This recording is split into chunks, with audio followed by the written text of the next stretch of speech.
सुबह काज़ब के वक्त शाह सिकंदर हयात ने उठते ही खिड़की के पर्दे समेट दिए और ताज़ा हवा में चंद गहरे सांस लेने के बाद वॉशरूम का रुख किया। उसे तैयार होने में ज़्यादा देर नहीं लगती थी और कम वक्त में ही उसकी तैयारी भरपूर होती थी। ठीक 15 मिनट के बाद कादादम आईने में उसने खुद पर बस एक नज़र डाली। आसमानी शलवार सूट पर स्याह वेस्ट कोट ने उसकी वजाहत में इजाफा कर दिया था। कीमती रिस्ट वॉच कलाई पर सजाता हुआ अपने कमरे से निकलकर बाबा जान के कमरे में आया तो जाए नमाज पर बैठे हुए बाबा जान ने आहट पर गर्दन मोड़कर उसे देखा। अस्सलामुअलैकुम बाबा जान, उसने मुअद्दबाना सलाम किया। जीते रहो, कहाँ की तैयारी है? दुआ देने के साथ ही बाबा जान ने पूछा। मैं एक काम से कराची जा रहा हूँ, आपको कोई काम है तो बता दें। कराची का तो कोई काम नहीं, अलबत्ता ज़मीनों पर जाना था। तुम कब तक लौटोगे? बाबा जान ने कदरे सोचते हुए अंदाज में कहते हुए उससे वापसी का पूछा। शायद शाम तक। यकीन से कहो तो फिर हम कल तुम्हारे साथ चलें, वरना आज हारून को भेज देते हैं। अगर मेरा आपके साथ जाना ज़रूरी है तो फिर मैं यकीनन शाम तक आ जाऊंगा, उसने कहा तो बाबा जान मुस्कुराकर बोले, ठीक है, हम कल चलेंगे। मुझे इजाज़त है? अपनी बीबी जान से पूछ लो, इन्हें शहर से कोई काम हो तो। जी बेहतर। वो इन्हें सलाम करते हुए कमरे से निकल आया। फिर बीबी जान से बहुत उजलत में बात करके बाहर आया तो सूरज तुलू हो रहा था। कुछ देर के बाद वो अपनी ग्रे लैंड क्रूज़र में कराची जा रहा था और उसे अपना तो कोई काम नहीं था, बल्कि उसके दोस्त अहमद हसन की बहन को कुछ नंबरों की कमी के बायस मेडिकल में एडमिशन नहीं मिल रहा था और अहमद हसन ने सिफारिश के तौर पर उसे बुलाया था। वो क्योंकि वादा कर चुका था इसलिए आज उसका जाना नागज़ीर था। फिर दोस्त का मामला था, वरना ऐसे मामूली कामों के लिए वो खुद ज़हमत नहीं करता था। बहरहाल 3 घंटे का सफ़र 2.5 घंटे में तय करके वो अहमद हसन के घर पहुंचा तो वो मुंतज़िर था और चाहता था कि पहले उसकी कुछ खातिर मदारत करे, लेकिन वो मना करते हुए बोला, नहीं अहमद हसन, जो ज़रूरी काम है पहले वो कर लेना चाहिए। तुम चलोगे या? मैं चल रहा हूँ। अहमद हसन फ़ौरन दूसरी तरफ से आकर उसके बराबर बैठ गया तो उसने गाड़ी आगे बढ़ा दी। फिर पूछने लगा, घर में सब खैरियत है ना? अल्लाह का शुक्र है, बस वो नायला ने एडमिशन ना होने की वजह से रो रो कर बुरा हाल किया हुआ है। चलो फिर इस रोती हुई लड़की को हंसाएं, उसने कहा। फिर मुन्ना सा ख्याल आने पर रुक कर बोला, ऐसा करो अहमद हसन, तुम जाकर नायला को खुशखबरी सुनाओ और उससे कहना अपने हाथों से मेरे लिए शामी कबाब बना कर रखे। मैं दोपहर के खाने तक पहुंच जाऊंगा। अभी कहाँ जा रहे हो? उसकी उजलत भरे अंदाज पर अहमद हसन ने फ़ौरन पूछा। बीबी जान का एक काम है, बस निपटा कर आता हूँ। कहो तो तुम्हें ड्रॉप करता जाऊं? उसने गाड़ी का लॉक खोलते हुए पूछा। मैं चला जाऊंगा, नो प्रॉब्लम। बस तुम याद रखना कि खाना तुम्हें हमारे साथ खाना है। अहमद हसन ने ताकीद करनी ज़रूरी समझी। याद रखूंगा, वो मुस्कुराता हुआ गाड़ी में बैठ गया। फिर बीबी जान के काम से फारग होकर उसका दिल चाहा वहीं से वापसी की राह ले। अहमद हसन से अगली मुलाकात पर माजरत कर लेगा। फिर नायला का ख्याल आया, जिसने यकीनन उसके लिए ख़ास एहतमाम से शामी कबाब बना रखे होंगे।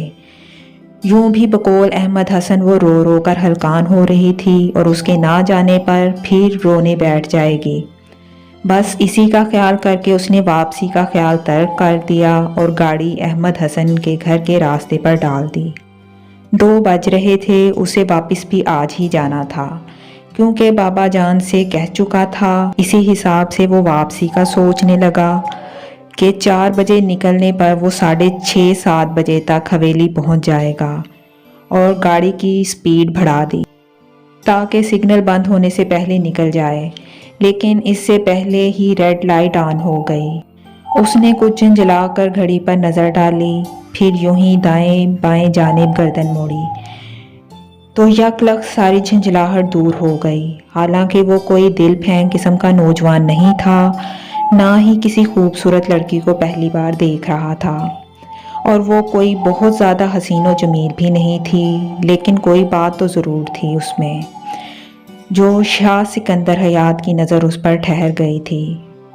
सिग्नल ऑन हो गया, पीछे गाड़ियों के हॉर्न शोर मचाने लगे। तब उसने चौंक कर गाड़ी आगे बढ़ाई, लेकिन सारा ध्यान वहीं रह गया था।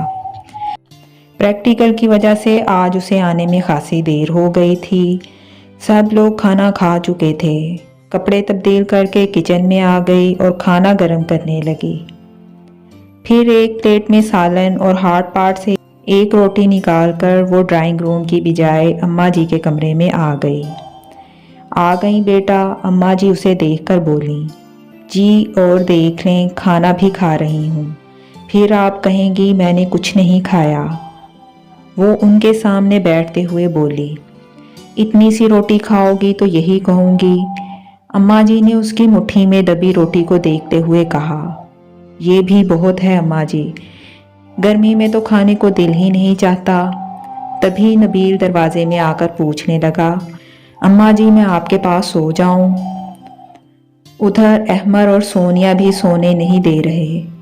आ जाओ मेरे बच्चे, मेरी जान, अम्मा जी ने पुकारते हुए नबील के लिए बाहें फैला दी, और उसने खाना छोड़कर नबील को अम्मा जी के आगोश में समाते हुए देखा। फिर धीमी आवाज़ में पूछने लगी, क्या हुआ अम्मा जी, नबीला भाभी कहाँ हैं? मैके गई होंगी। यानी अम्मा जी को खुद पता नहीं था, अपने तौर पर फ़र्ज़ कर लिया। वो उनकी बेबसी महसूस करते हुए नबील से कहने लगी, नबील बेटा आप मेरे कमरे में चले जाओ, अभी मैं आ रही हूँ, फिर हम मिलकर सो जाएंगे। पुप्पो कहानी भी सुनाएंगी।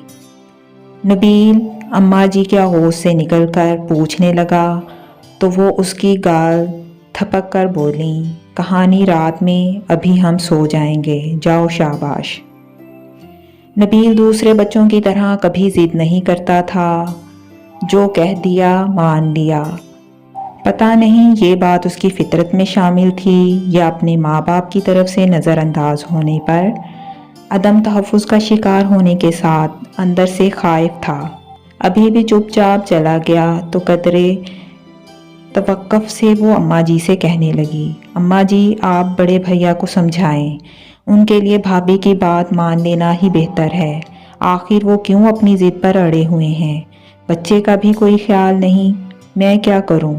इतनी दफ़ा तो कह चुकी हूं, और उसका कहना भी ठीक है कि यहाँ तो नबील को देखने वाले हम सब हैं। अकेले घर में नबीला उसे छोड़कर जाएगी, तब बच्चे का क्या हाल होगा? अम्मा जी इस मामले में ख़ास मजबूर नज़र आईं। अजीब मुश्किल में हैं बड़े भैया, पता नहीं क्या होगा। वो कहते हुए उठ खड़ी हुई। अल्लाह बेहतर करने वाला है। अम्मा जी ने गहरी आह खींची। फिर उसे नबील के पास जाने का कहा तो वो अपने कमरे में आ गई। नबील की आंखों में नींद भरी हुई थी, लेकिन उसके इंतज़ार में ज़बरदस्ती आंखें खोले हुए था। क्या बात है चांद, तुम सोए नहीं? वो उसके पास लेटते हुए बोली। मैं आपका इंतज़ार कर रहा था पुप्पो। सॉरी बेटा, मैं अम्मा जान से बात करने बैठ गई थी। चलो सो जाओ। वो उसकी पेशानी चूम कर आहिस्ता थपकने लगी। नबील फ़ौरन सो गया और कुछ देर बाद उसे भी नींद आ गई।